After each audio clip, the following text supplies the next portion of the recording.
아줌마가 우리 아빠랑 헤어져주면 안 돼요. 그 말을 들은 순간 정민아는 가슴이 무너지는 것 같았습니다. 지훈이는 계속해서 엄마가 아줌마 때문에 매일 울고 있다고 했고, 아줌마만 없으면 자신과 엄마 아빠가 다시 함께 살 수 있을 것이라고 말했습니다. 정민아는 그동안 지훈이를 친자식처럼 아꼈던 자신의 마음이 철저히 배신당한 기분이었습니다. 3년 넘게 함께 지내며 쌓아온 모든 추억들이 한순간에 무너져 내렸습니다. 정민아는 밤마다 눈물을 흘리며 지금까지의 시간들이 과연 의미가 있었는지 자문했습니다. 전처의 계획적인 이간질과 지훈이의 변화 앞에서 정민아는 완전히 무력감에 빠져들었고 이 상황에서 벗어날 방법을 찾을 수 없어 절망했습니다. 사연을 듣고 난 후 각자의 의견을 댓글로 남겨주시기 바랍니다.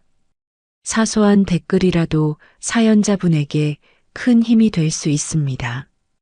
각색될 수 있고 사연자분의 입장에서 구성될 수 있습니다.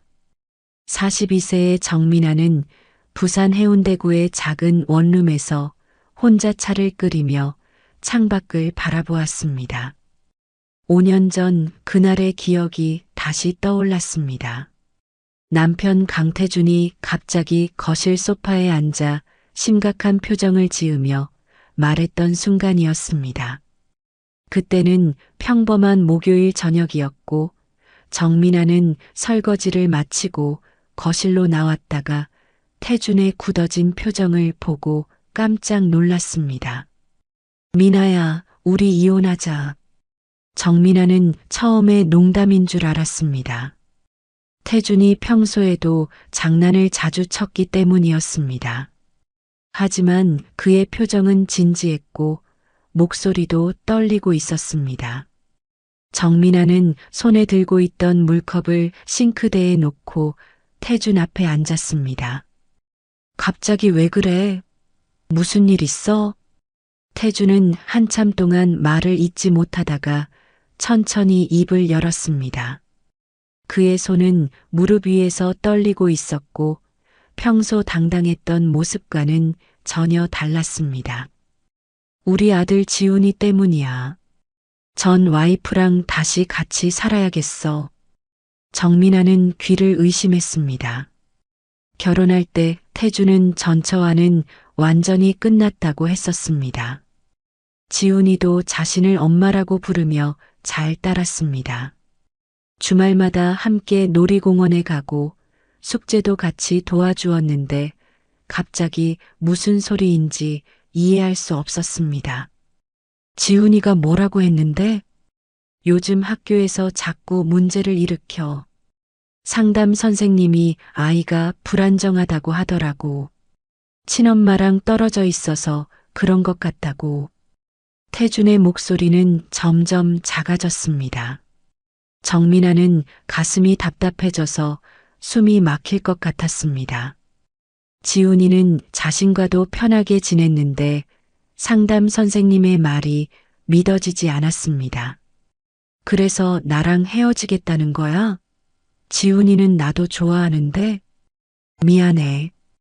정말 미안해. 너한테 나쁜 짓 하는 거 아는데. 지훈이가 너무 힘들어해. 정민아는 태준이 눈물을 글썽이는 것을 보고 더욱 혼란스러웠습니다. 3년간의 결혼 생활이 이렇게 갑작스럽게 끝날 줄은 꿈에도 몰랐습니다. 태준은 집과 모든 재산을 자신에게 주겠다고 했지만 미나에게는 그런 것들이 전혀 중요하지 않았습니다. 함께 만들어온 추억들과 앞으로의 계획들이 한순간에 무너지는 기분이었습니다. 그 후 몇 달 뒤 정민아는 우연히 태준이 전처와 함께 마트에서 장을 보는 모습을 목격했습니다. 세 사람이 마치 행복한 가족처럼 보였고 지훈이는 밝게 웃고 있었습니다. 그 순간 정민아는 자신이 얼마나 순진했는지 깨달았습니다. 아이를 위한 선택이라는 태준의 말이 모두 거짓말이었다는 것을 뒤늦게 알게 되었습니다. 사실 태준과의 만남 자체가 운명의 장난이었다고 정민아는 생각했습니다. 둘 다 이혼 경험이 있었기 때문에 서로의 아픔을 이해할 수 있다고 믿었던 것입니다. 정민아는 전 남편의 끊임없는 도박과 그로 인한 빚 때문에 이혼했고, 태주는 전처가 다단계 사업에 빠져들면서 가정이 완전히 무너졌다고 했습니다. 태준이 처음 자신의 과거를 털어놓을 때의 모습이 지금도 생생했습니다. 그는 마치 고해성사를 하듯 떨리는 목소리로 자신의 실패담을 들려주었습니다. 태준에 따르면 전처는 처음에는 평범한 주부였습니다.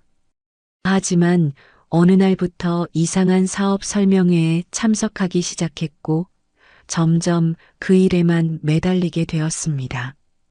소영은 자신이 큰 돈을 벌어다 줄 것이라며 태준을 설득했고 순진했던 태준은 그녀를 믿고 생활비와 월급을 모두 맡겼습니다.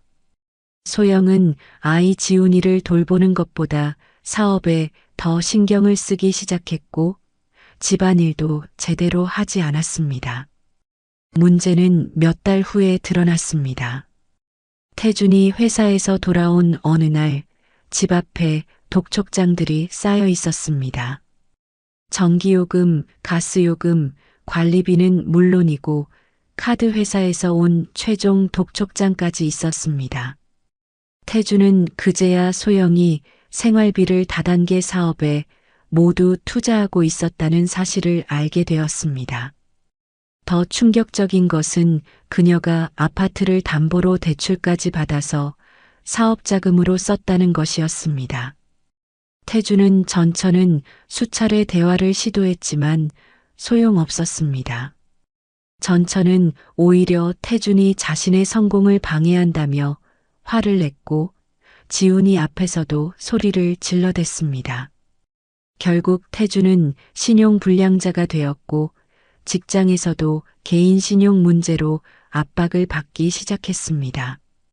그는 몇 달간 혼자 모든 문제를 해결하려고 애썼지만 이미 상황은 걷잡을 수 없이 악화된 상태였습니다.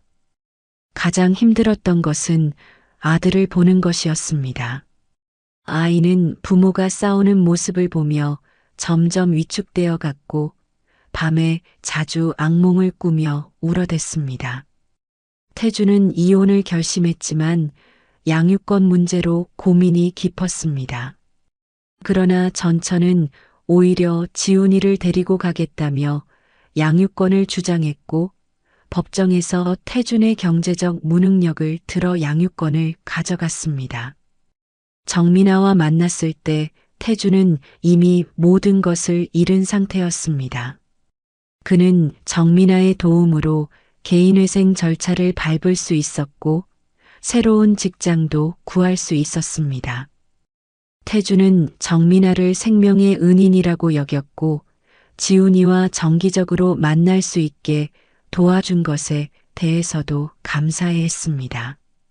하지만 아이를 만날 때마다 태준은 눈물을 흘렸고 지훈이가 자신을 점점 멀리하는 것 같다며 괴로워했습니다. 정민아는 그런 태준을 위로하며 언젠가는 모든 것이 좋아질 것이라고 믿었습니다. 정민아와 태준의 새로운 생활이 시작된 후 태준은 완전히 달라진 모습을 보여주었습니다. 과거의 실패를 되풀이하지 않겠다는 의지로 가득했던 태준은 안정적인 미래를 만들기 위해 매일같이 노력했습니다. 그는 평생 사무직으로만 일해왔지만 더 나은 수입을 위해 기술직 전환을 결심했습니다. 퇴근 후에는 학원에 다니며 자격증 공부에 매달렸고 주말에는 실습장에서 기계 조작법을 익혔습니다. 처음에 태준이 도전한 것은 지게차 운전기능사 자격증이었습니다. 40대 중반의 나이에 새로운 기술을 배우는 것이 쉽지 않았지만 태주는 포기하지 않았습니다. 매일 새벽 5시에 일어나 이론 공부를 하고 회사에서 돌아온 후에는 실기 연습을 반복했습니다. 정민아는 그런 태준의 모습을 보며 대견스러웠고 밤늦게까지 공부하는 그를 위해 따뜻한 차를 끓여주곤 했습니다. 지게차 자격증을 취득한 태준은 거기서 멈추지 않았습니다. 더 높은 수입을 올릴 수 있는 크레인 기사 자격증에 도전했습니다. 크레인 기사는 건설 현장에서 꼭 필요한 기술직이지만 위험도가 높고 책임감이 막중한 직업이었습니다. 태주는 몇 달 동안 이론과 실기를 병행하며 준비했고 마침내 자격증을 취득할 수 있었습니다. 합격 소식을 들은 날 태주는 정민아를 껴안고 한참 동안 눈물을 흘렸습니다. 크레인 기사로 일하게 된 태준의 수입은 이전보다 훨씬 나아졌습니다. 비록 일정하지 않았지만 바쁜 시기에는 정민아 월급의 3배 가까이 벌어오기도 했습니다. 하지만 태주는 돈을 많이 번다고 해서 게을러지거나 교만해지지 않았습니다. 오히려 더욱 성실하게 생활했고 집안일도 적극적으로 도와주었습니다. 정민아가 야근을 하고 늦게 들어오면 태준이 미리 저녁을 준비해 두었고 주말에는 함께 청소와 빨래를 했습니다. 태준의 가장 큰 변화는 술을 거의 마시지 않게 된 것이었습니다.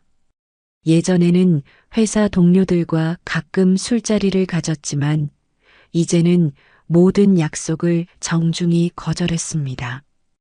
대신 정민아와 함께 보내는 시간을 소중하게 여겼고 둘이서 영화를 보거나 산책을 하는 것을 더 좋아했습니다. 정민아는 이런 태준의 모습에 감동했고 과거의 상처들이 조금씩 아물어가는 것을 느꼈습니다. 그런 평온한 생활이 2년 정도 지속되던 어느 날 태준에게 갑작스러운 연락이 왔습니다. 전처가 지훈이의 양육 문제로 이야기하고 싶다는 내용이었습니다. 그녀는 자신이 다단계 사업을 완전히 정리했고 이제 지훈이를 제대로 키우고 싶다면서 태준과 공동양육을 제안했습니다. 태준은 그 소식에 크게 기뻐했고 정민아도 태준이 오랫동안 바라던 일이 이루어져서 함께 기뻐해 주었습니다. 하지만 정민아의 마음 한구석에는 왠지 모를 불안감이 자리 잡기 시작했습니다. 전처와의 공동 양육이 본격적으로 시작되면서 정민아의 삶은 완전히 달라졌습니다. 처음 지훈이가 집에 올 때 정민아는 긴장했지만 7살 된 지훈이를 직접 보는 순간 모든 걱정이 사라졌습니다. 태준을 닮은 큰 눈과 환한 미소를 가진 지훈이는 정민아에게 어색하게 인사를 건넸고 정민아는 그 순간 가슴이 뭉클해지는 것을 느꼈습니다. 아이의 작은 손과 말랑한 뺨 그리고 순수한 웃음소리는 정민아의 마음을 단숨에 사로잡았습니다. 한 달이라는 시간이 처음에는 길게 느껴졌지만 실제로는 너무나 짧았습니다. 지훈이는 생각보다 순하고 착한 아이였습니다. 정민아가 요리하는 모습을 신기하게 바라보며 옆에서 도와주려고 했고 태준이 늦게 들어올 때면 현관에서 기다리며 반갑게 맞아주었습니다. 정민아는 지훈이가 밤에 혼자 자는 것을 무서워한다는 것을 알고 매일 밤 동화책을 읽어주기 시작했습니다. 아이가 자신의 품에서 스르르 잠드는 모습을 보며 정민아는 이전에 경험해보지 못한 모성애를 느꼈습니다. 지훈이와 함께하는 주말은 정말 특별했습니다. 태주는 평일 내내 일에 바빴지만 주말만큼은 온전히 가족을 위한 시간으로 비워두었습니다. 세 사람은 함께 놀이공원에 가거나 동물원을 구경했고, 때로는 바닷가에서 모래성을 쌓기도 했습니다. 지훈이는 처음에는 정민아를 어색해했지만 점점 마음을 열어갔고, 나중에는 정민아의 손을 꼭 잡고 다니며 애교를 부리기도 했습니다. 정민아가 가장 행복했던 순간은 지훈이가 자신을 부르는 호칭이 바뀌는 것을 지켜보는 때였습니다.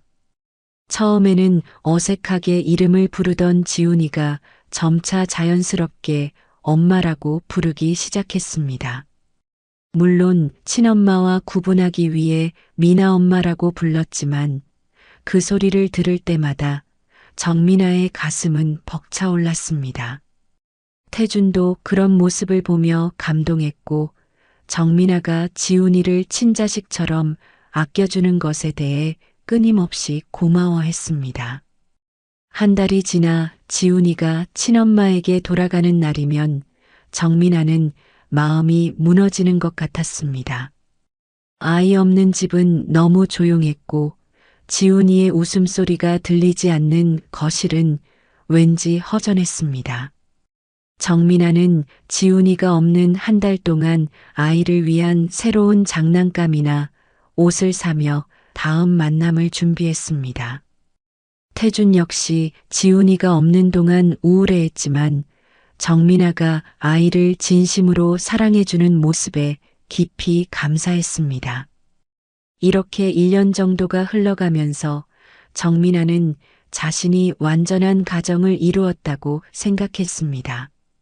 태준과 지훈이가 있는 삶은 이전과는 비교할 수 없을 만큼 충만했고 세 사람이 함께하는 모든 순간이 소중했습니다.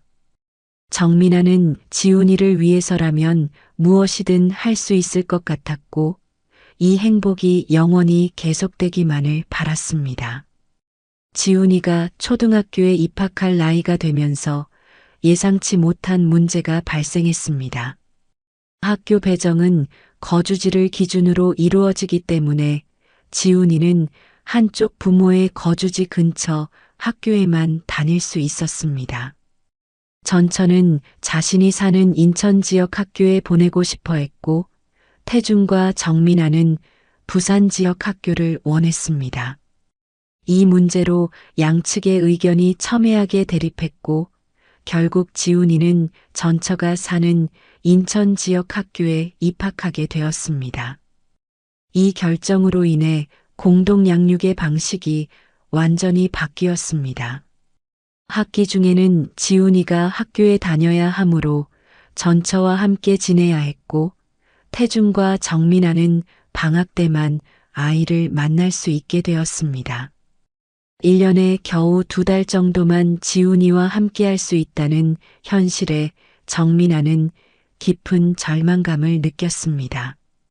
태준 역시 크게 실망했지만 어쩔 수 없는 상황이라며 체념하는 모습을 보였습니다. 몇 달 후 전처는 예상치 못한 제안을 해왔습니다. 자신이 부산으로 이사를 온다면 이전처럼 한 달씩 번갈아 가며 지훈이를 키울 수 있다는 것이었습니다. 하지만 조건이 있었습니다. 소영은 혼자서는 부산까지 이사할 경제적 여력이 없으니 태준이 전세금을 지원해달라고 요청했습니다. 그 금액은 무려 3천만 원이었습니다. 태준은 처음에 그 제안을 거절했습니다. 이미 자신들도 넉넉하지 않은 상황에서 그런 큰 돈을 내주기는 어렵다고 생각했습니다. 하지만 정민아의 마음은 달랐습니다. 지훈이와 다시 예전처럼 지낼 수 있다는 가능성에 마음이 끌렸고 결국 태준을 설득했습니다. 정민아는 자신의 적금을 모두 해지하고 태준도 크레인 기사로 모아둔 돈을 보태어 소영에게 전세금을 지원하기로 했습니다. 부산으로 이사한 후 처음 몇 달은 모든 것이 순조로웠습니다. 지훈이는 다시 한 달씩 번갈아 가며 두 집에서 지냈고 정민아는 아이와 함께하는 시간을 되찾은 것에 큰 기쁨을 느꼈습니다. 하지만 문제는 전처가 너무 가까운 곳으로 이사했다는 점이었습니다. 태준과 정민아가 사는 아파트에서 도보로 10분 거리의 소영이 자리를 잡은 것입니다. 거리가 가까워지면서 태준과 소영의 연락 빈도가 급격히 늘어났습니다. 지훈이의 학교 문제, 병원 방문, 학용품 구매 등 모든 일에 대해 수시로 상의해야 했고, 때로는 직접 만나서 이야기하는 일도 잦아졌습니다. 정민아는 이런 상황이 불편했지만 모든 것이 지훈이를 위한 일이라고 생각하며 참아주었습니다. 태준도 정민아의 마음을 이해한다며 최대한 조심스럽게 행동하려고 노력했습니다. 하지만 정민아의 마음 깊은 곳에서는 불안감이 점점 커져가고 있었습니다. 예전에는 한 달에 한 번 정도만 연락하던 전처와의 관계가 이제는 거의 매일 이어지고 있었고, 태준의 표정에서도 미묘한 변화가 감지되기 시작했습니다. 전처가 부산으로 이사 온 지 1년 정도가 지나면서 상황이 급격히 악화되기 시작했습니다. 처음에는 지훈이의 교육 문제나 건강 관리에 대해서만 가끔 의견을 나누던 전처가 점점 더 세세한 부분까지 간섭하기 시작했습니다. 전화 횟수도 늘어났고 통화 내용도 점점 더 공격적으로 변해갔습니다. 정민아는 처음에는 지훈이의 친엄마로서 당연한 관심이라고 생각했지만 시간이 갈수록 이것이 단순한 관심을 넘어선다는 것을 깨달았습니다. 가장 큰 문제는 지훈이의 학습 관리였습니다. 전처는 정민아가 지훈이와 함께 있는 한 달 동안 반드시 해야 할 학습량을 정해주기 시작했습니다. 수학 문제집 2권, 국어 독해 문제집 1권, 영어 단어 암기, 그리고 매일 일기 쓰기까지 포함된 계획표는 초등학교 2학년인 지훈이에게는 너무 벅찬 양이었습니다. 정민아가 조금이라도 분량을 줄이거나 놀이 시간을 늘려주면 전처는 즉시 전화를 걸어와 비난했습니다. 전처의 말은 점점 더 거칠어졌습니다. 정민아를 향해 진짜 엄마가 아니면서 아이 교육에 대해 함부로 판단하지 말라고 했고, 때로는 계모라는 표현을 쓰며 모멸감을 주었습니다. 정민아는 이런 말들을 들을 때마다 가슴이 찢어지는 것 같았지만 지훈이를 위해 참아야 한다고 스스로를 달랬습니다. 태준에게 이런 일들을 말하면 전처와 갈등이 생겨서 지훈이가 피해를 볼까봐 대부분 혼자 감당했습니다. 상황은 더욱 악화되었습니다. 전처는 정민아가 지훈이에게 주는 음식까지 간섭하기 시작했습니다. 김치가 너무 맵다며 아이 위에 해롭다고 지적하고 인스턴트 음식을 주면 영양 불균형을 초래한다고 비난했습니다. 심지어는 지훈이가 정민아 집에서 감기에 걸렸다며 난방 관리를 제대로 하지 않았다고 책임을 물었습니다. 정민아는 이런 일들로 인해 점점 위축되어 갔고 지훈이와 함께 있는 시간마저 긴장의 연속이 되었습니다. 가장 충격적인 사실은 전처가 자신과 지훈이가 함께 있을 때는 공부를 거의 시키지 않는다는 것이었습니다. 지훈이가 무심코 흘린 말을 통해 정민아는 전처 집에서는 하루 종일 게임을 하거나 텔레비전을 본다는 것을 알게 되었습니다. 결국 전처는 의도적으로 정민아가 지훈이에게 미움받도록 만들고 있었던 것입니다. 지훈이는 점점 정민아 집에 오는 것을 싫어하기 시작했고 공부하기 싫다며 울음을 터뜨리는 일도 잦아졌습니다. 이런 스트레스가 계속되면서 정민아의 건강도 악화되었습니다. 밤에 잠을 제대로 못 자게 되었고 식욕도 떨어졌습니다. 결국 속이 너무 아파서 병원에 갔더니 스트레스성 위염 진단을 받았습니다. 의사는 스트레스의 원인을 제거하지 않으면 증상이 계속 악화될 것이라고 경고했지만 정민아에게는 그럴 수 있는 방법이 없어 보였습니다. 지훈이를 포기할 수도 없고 전처와 맞서 싸울 용기도 없었기 때문입니다. 전처의 괴롭힘이 절정에 달한 것은 정민아가 집안에서 이상한 일들을 발견하기 시작하면서부터였습니다. 처음에는 작은 것들이었습니다. 화장대 위에 놓아둔 립스틱의 위치가 바뀌어 있거나 옷장 속 옷들의 순서가 달라져 있는 일이 자주 생겼습니다. 정민아는 처음에는 자신의 착각이라고 생각했지만 시간이 갈수록 확신이 들기 시작했습니다. 누군가가 자신이 없는 사이에 집안을 뒤지고 있다는 것을 말입니다. 의심이 확신으로 바뀐 것은 정민아가 몰래 설치한 소형 카메라 때문이었습니다. 태준이 출근하고 자신도 직장에 간 사이 전처가 여분 열쇠를 이용해 집에 들어오는 모습이 고스란히 녹화되어 있었습니다. 더욱 충격적인 것은 전처가 정민아의 옷을 입고 집안을 돌아다니는 모습이었습니다. 정민아의 드레스를 입고 거울 앞에서 포즈를 취하기도 하고 화장대에서 립스틱을 발라보기도 했습니다.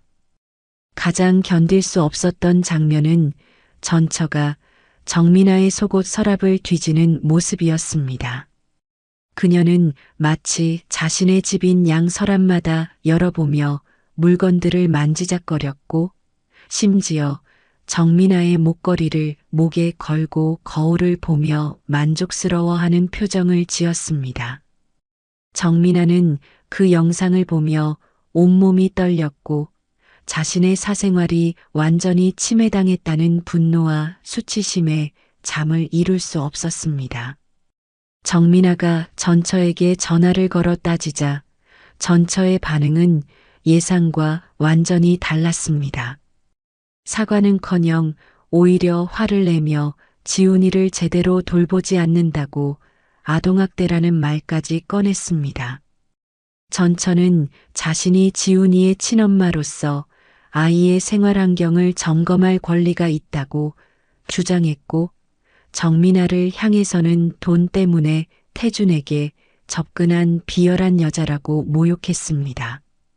정민아는 그런 말들을 들으며 분노했지만 지훈이를 잃을까봐 강하게 맞서지 못했습니다. 상황이 더욱 악화된 것은 지훈이의 태도 변화였습니다. 아이는 점점 정민아에게 차갑게 굴기 시작했고 예전처럼 애교를 부리거나 스킨십을 하는 일도 없어졌습니다. 정민아가 숙제를 도와주려고 하면 짜증을 냈고 함께 요리를 하자고 하면 하기 싫다며 방으로 들어가 버렸습니다. 가장 충격적이었던 것은 어느 날 지훈이가 정민아에게 던진 말이었습니다. 아줌마가 우리 아빠랑 헤어져 주면 안 돼요? 그 말을 들은 순간 정민아는 가슴이 무너지는 것 같았습니다. 지훈이는 계속해서 엄마가 아줌마 때문에 매일 울고 있다고 했고 아줌마만 없으면 자신과 엄마 아빠가 다시 함께 살 수 있을 것이라고 말했습니다. 정민아는 그동안 지훈이를 친자식처럼 아꼈던 자신의 마음이 철저히 배신당한 기분이었습니다. 3년 넘게 함께 지내며 쌓아온 모든 추억들이 한순간에 무너져 내렸습니다. 정민아는 밤마다 눈물을 흘리며 지금까지의 시간들이 과연 의미가 있었는지 자문했습니다. 전처의 계획적인 이간질과 지훈이의 변화 앞에서 정민아는 완전히 무력감에 빠져들었고 이 상황에서 벗어날 방법을 찾을 수 없어 절망했습니다. 지훈이의 이혼 요구에 받은 충격으로 정민아는 정신적으로 완전히 무너져 내렸습니다. 밤잠을 제대로 이루지 못했고 식욕도 사라져서 체중이 급격히 줄어들었습니다. 회사에서도 집중력이 떨어져 실수를 연발했고 동료들이 걱정할 정도로 얼굴이 초췌해졌습니다. 결국 정민아는 정신과 상담을 받기 시작했고 의사는 우울증 진단과 함께 항우울제를 처방해 주었습니다. 약물 치료를 시작한 초기에는 부작용으로 인해 정민아의 일상생활에 큰 지장이 생겼습니다. 특히 졸음이 심해서 평소보다 훨씬 깊게 잠에 빠져들었고 때로는 알람 소리도 듣지 못할 정도였습니다. 태주는 정민아가 정신과 치료를 받고 있다는 사실을 전혀 모르고 있었습니다. 정민아는 태준에게 걱정을 끼치고 싶지 않아서 혼자 조용히 치료받고 있다고 생각했지만 이것이 나중에 더 큰 문제를 일으키게 되었습니다.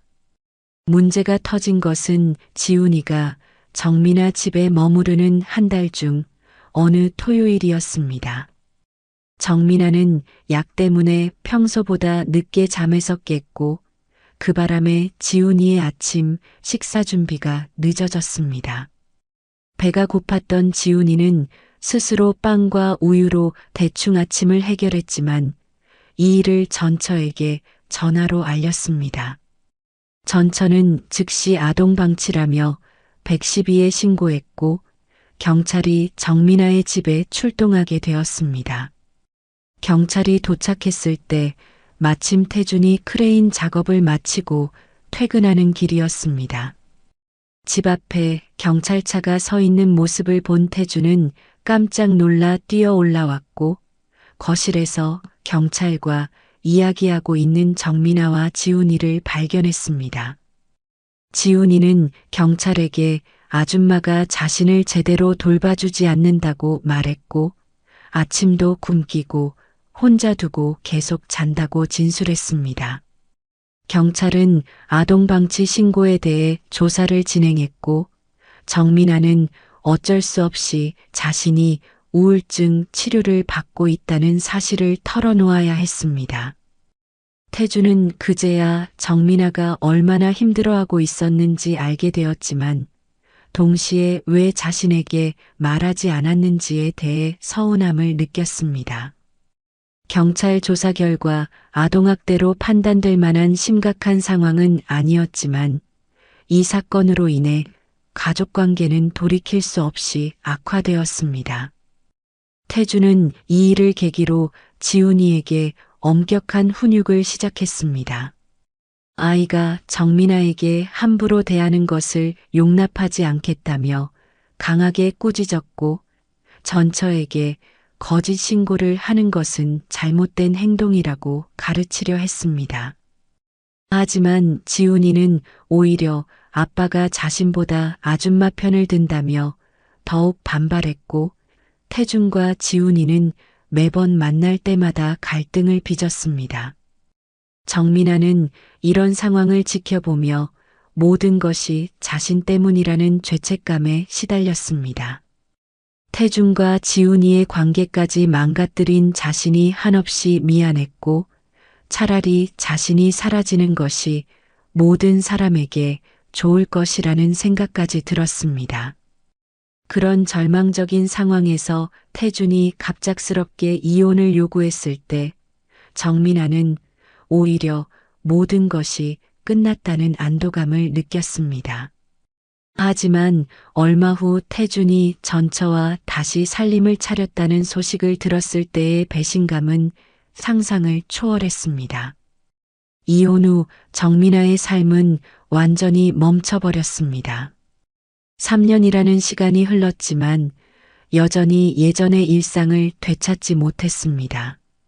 매일 회사에 출근해서 기계적으로 일을 처리하고 집에 돌아와서는 곧바로 잠자리에 들었습니다.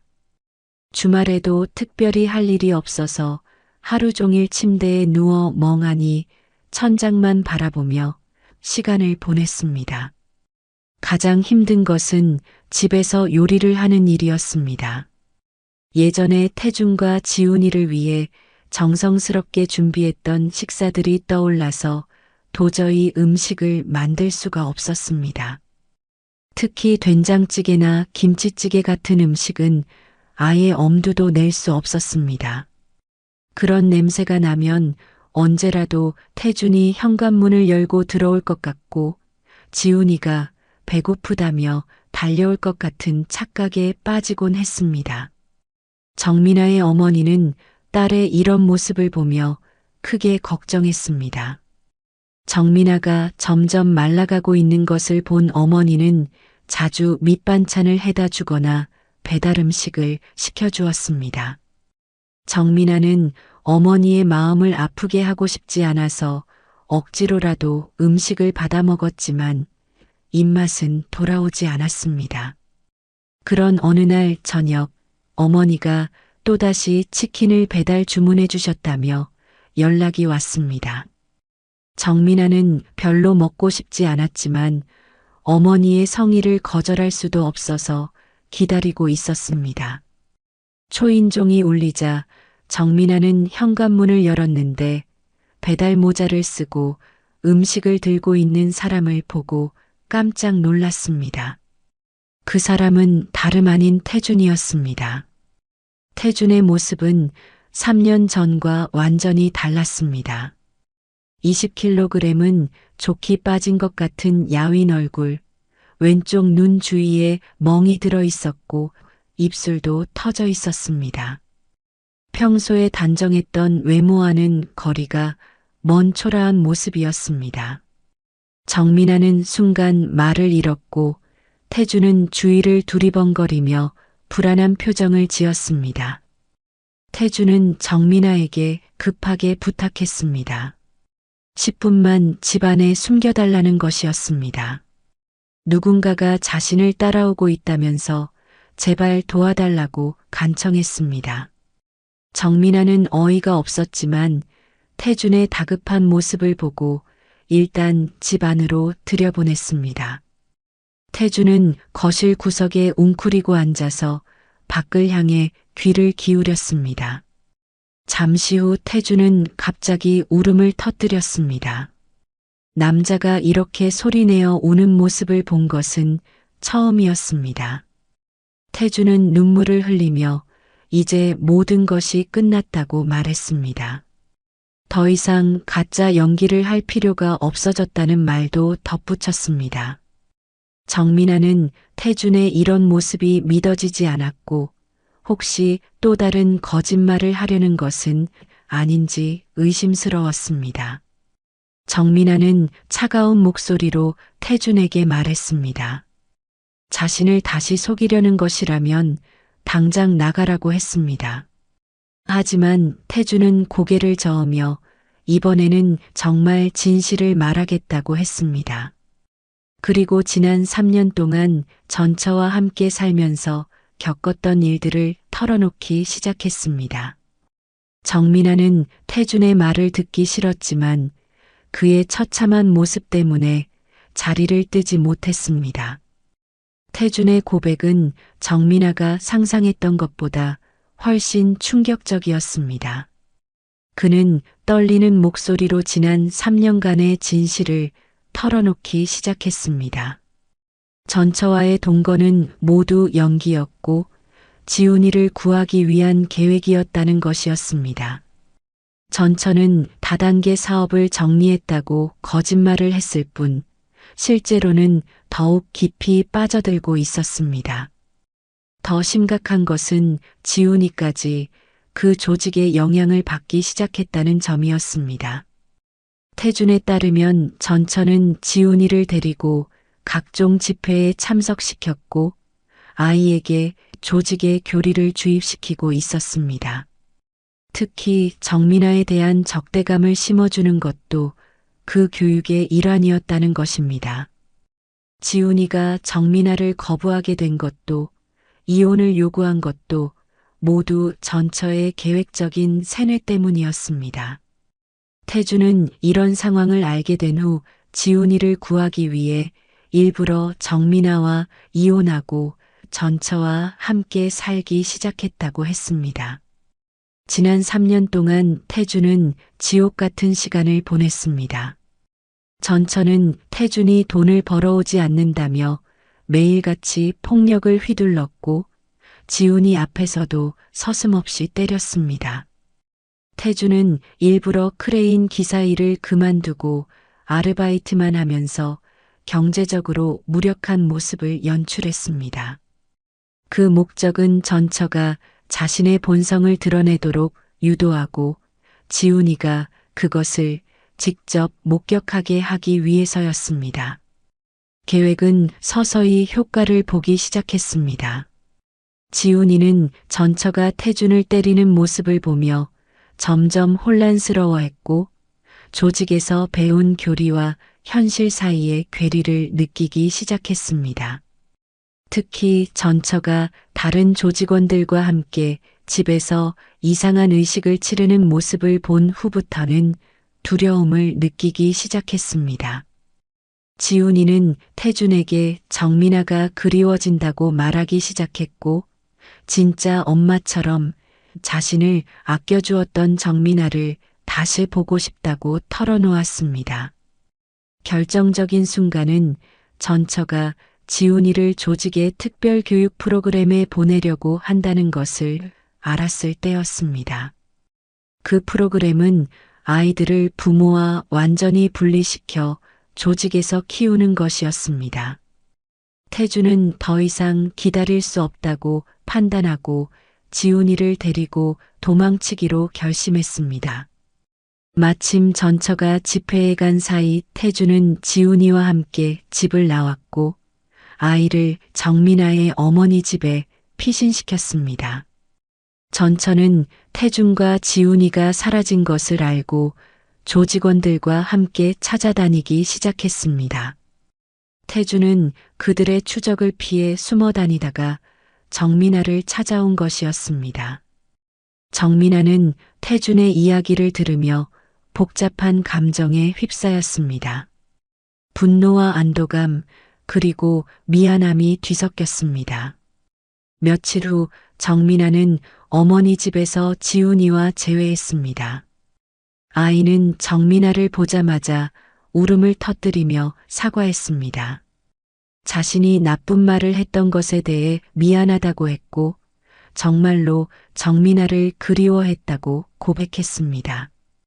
정민아도 지훈이를 꼭 안고 눈물을 흘렸습니다. 3년 동안 잃어버렸던 가족을 다시 찾은 기분이었습니다. 태준은 법적 절차를 통해 지훈이의 양육권을 되찾았고 전처는 조직과 함께 다른 지역으로 사라졌습니다.